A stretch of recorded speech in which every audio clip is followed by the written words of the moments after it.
You couldn't pull it, or when you said yes. I have pictures here. FİRO's 4-minute sketch. FİRO loved drawing, but he never thought he was good enough.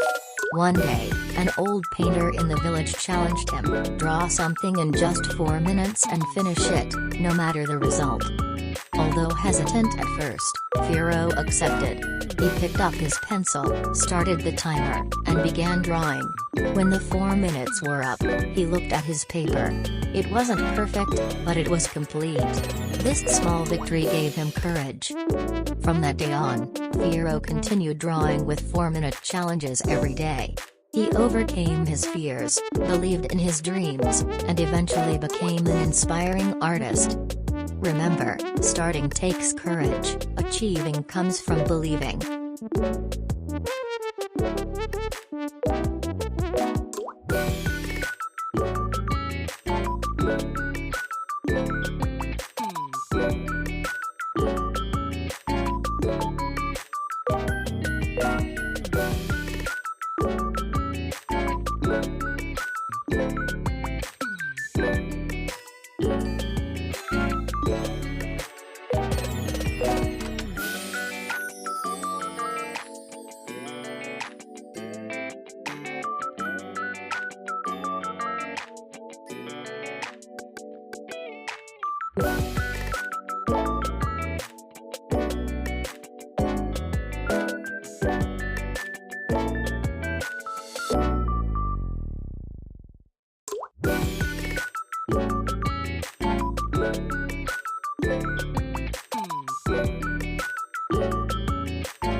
Let's start painting.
Thank you for watching.